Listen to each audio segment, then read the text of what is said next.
श्री मात्रे नमः। वृंदावन तो आप बहुत बार आते हैं और वृंदावन आकर के बिहारी जी के दर्शन, राधा रमन जी, राधा वल्लभ जी, सब जगह आप दर्शन करके चले जाते हैं। लेकिन आज हम आपको एक बहुत ही दिव्य भव्य, जहाँ पर बहुत बड़े बड़े साधक आते हैं, ऐसी जगह के आपको दर्शन कराएंगे। श्री उमा शक्ति पीठ वृंदावन, जो पानी घाट पर परिक्रमा मार्ग पर स्थित है, जहाँ पर माँ भगवती का केश पतन हुआ था और माँ भगवती त्रिपुरा सुंदरी के रूप में यहाँ पर विराजमान है। आइए आपको लेके चलते हैं मंदिर में।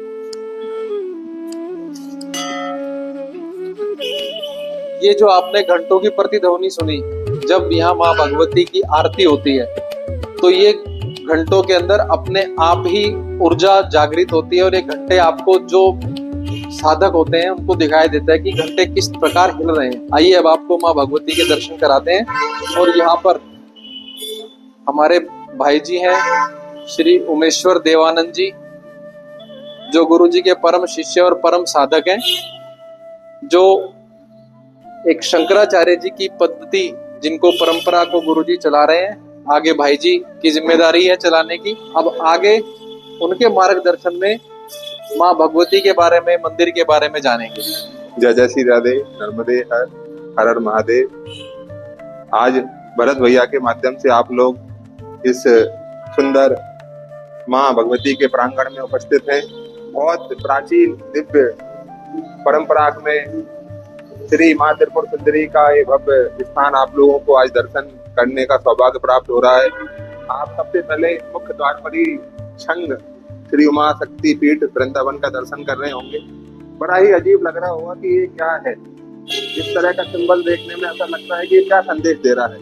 ये हमारे पीठ का एक बीज मंत्र है। जिस प्रकार माँ भगवती के मुख्य अंग जिस जिस स्थान पर गिरे वहां शक्ति पीठ का निर्माण हुआ, उसी में से 51वीं शक्ति पीठ के रूप में माँ उमा शक्ति पीठ यहाँ वृंदावन में विराजमान है। यहाँ माँ भगवती के केश पतन स्थल हुआ है। केश का जो संबंध है वो सिर से होता है और सिर वाले भाग को छंग छत्र बोला जाता है। इसलिए इस पीठ का जो बीज मंत्र है वो छंग है। छंग का आप दर्शन कर रहे होंगे। इस बीज मंत्र की साधना से सब प्रकार की मनोरथ पूर्ण होती है, सब प्रकार की साधना में तत्काल लाभ मिलता है और साधना सिद्ध होती है। बीज मंत्र में जो छुपा होता है वो न्यास और एक विशेष साधना पद्धति के माध्यम से तत्काल प्राप्त हो जाता है। ऐसे दिव्य स्थान का आप दर्शन कर रहे हैं। आगे मंदिर में प्रवेश करते समय हम देखते हैं कि मंदिर के मध्य में एक बहुत ही प्राचीन दिव्य श्री यंत्र विराजमान है। ये इस कोटि के श्री यंत्र पूरे विश्व के अंदर केवल 2 ही हैं। एक यहाँ उमा शक्ति पीठ में विराजमान है और दूसरा विंध्याचल में विराजमान है। आगे हम देखते हैं अखंड ज्योति का दर्शन आप करेंगे, जो इस पीठ में काफी वर्षों से इस अखंड ज्योति का दर्शन करके लोग लाभ प्राप्त करते हैं। और नवरात्रा में, गुप्त नवरात्रा में लोग अपनी ओर से अखंड ज्योति जलाकर सब प्रकार से सुख संपत्ति प्राप्त करते हैं। आगे हम दर्शन कर रहे हैं। इस पीठ की रक्षा के लिए जो भैरव स्थापित है वो बटुक भैरव के दर्शन आप लोग कर रहे हैं। आगे आप देखेंगे कि माँ भद्रकाली भगवती विराजमान है, जो दिखती तो कराल स्वरूप में लेकिन बड़ी करुणामयी है। तत्काल लाभ प्राप्त कराने वाली, साधना की सिद्धि देने वाली और 10 महाविद्या में प्रथम महाविद्या के रूप में जानी जाती है। एक और श्री यंत्र का जो दिव्य पाषाण में अंकित है, इस श्री यंत्र में बहुत तरह से अर्चन, दिव्य दिव्य पदार्थों से अर्चन होता है। एक जो श्री यंत्र आप मध्य में देख रहे हैं ये स्थिर है और ये चल है और अचल, दोनों श्री यंत्र यहाँ स्थापित हैं। साधकों की मनोरथ पूर्ति के लिए अचल श्री यंत्र पर तरह तरह से दिव्य पदार्थों से अर्चन किया जाता है। अब मंदिर के राजगृह में प्रवेश करते हैं। मंदिर में प्रवेश करते समय हम देखेंगे कि माँ भगवती राजराजेश्वरी माँ त्रिपुर सुंदरी विराजमान है। माँ के दाएं हिस्से में विशेष स्थिति में गणेश जी विराजमान है और आज तो बड़ा दिव्य श्रृंगार माँ का और गणेश जी का है। आप लोग देख रहे होंगे नींबू और मिर्च का हार गणेश जी महाराज पहने हुए हैं। सर्दी की वजह से टोपे का भी बड़ा आनंद ले रहे हैं। यहाँ आप देखेंगे बड़े ही दिव्य सुंदर स्वरूप में शालिग्राम जी विराजमान है। शालिग्राम जी की विशेषता है कि वो तुलसी का कभी भी परित्याग नहीं करते। तुलसी शंख शालिग्राम जी के साथ हमेशा रहता है और इन दोनों का ही आप दिव्य दर्शन कर रहे हैं। माँ के चरण पादुका, शंख और नाना प्रकार के आभूषणों वस्त्रों से माँ सुसज्जित है। ऐसा दिव्य स्वरूप का दर्शन करके सब लोग अपनी मनोकामना की पूर्ति करते हैं और साधकों के लिए यह स्थान बड़ा ही महत्वपूर्ण है। यहाँ साधक अपनी जिज्ञासा शांत करने के लिए, जिज्ञासा के बाद साधन प्राप्त करने के लिए जो साध्य का परिवीक्षण, साध्य को प्राप्त करने के लिए जो साधन प्राप्त करते हैं और यहाँ साधना करते हैं, उससे उनको तत्काल लाभ प्राप्त होता है। आप लोग माँ का दर्शन करें। बड़ा ही दिव्य सुंदर स्वरूप माँ का यहाँ विराजमान है।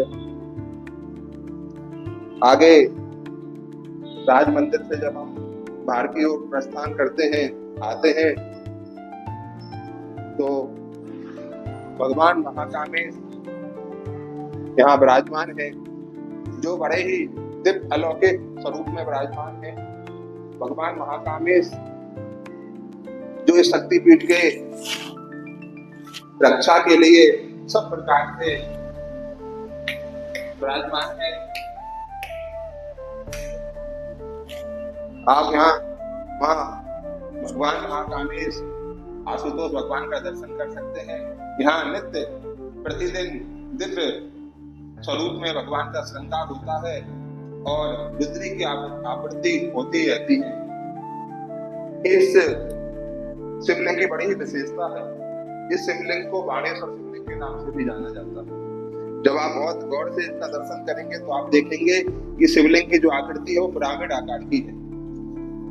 ऐसा दिव्य शिवलिंग का दर्शन वृंदावन में अन्यत्र कहीं आपको नहीं होगा। इस दिव्य शिवलिंग की विशेषता और है कि बाणेश्वर शिवलिंग करोड़ों शिवलिंग नर्मदेश्वर शिवलिंग में से किसी एक शिवलिंग में इस तरह का दर्शन स्वरूप प्राप्त होता है।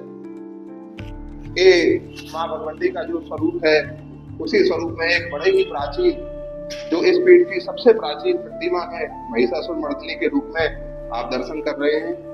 उन्हीं के पास में हनुमान जी महाराज बड़े सुंदर स्वरूप में उपस्थित हैं। दोनों ही दिव्य अलौकिक मूर्तियां बड़ी ही प्राचीन है। इस पीठ में सबसे प्राचीनतम प्रतिष्ठा के रूप में माँ भगवती श्री यंत्र के रूप में आपने अभी दर्शन किए। यहाँ आप लोग हमारी गुरु परंपरा का भी दर्शन करेंगे।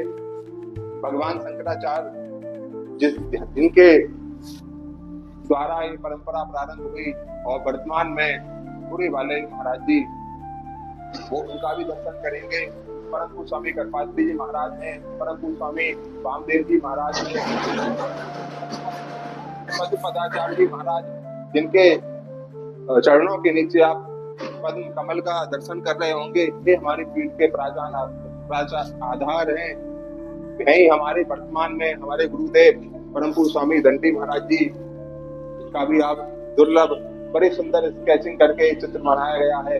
अभी गुरु जी के भी दर्शन आप करेंगे। ऐसी दिव्य परंपरा में हमें सौभाग्य मिला है कि हम कुछ माँ के चरणों में अर्पित कर पाएं, और आप लोगों का भी बड़ा ही सौभाग्य है कि आप भरत भैया के माध्यम से इस सुंदर पीठ का दर्शन कर पा रहे हैं। हम सब लोग आपकी मंगल कामना के लिए माँ के चरणों में प्रार्थना करते हैं। हर हर महादेव, जय श्री राधे।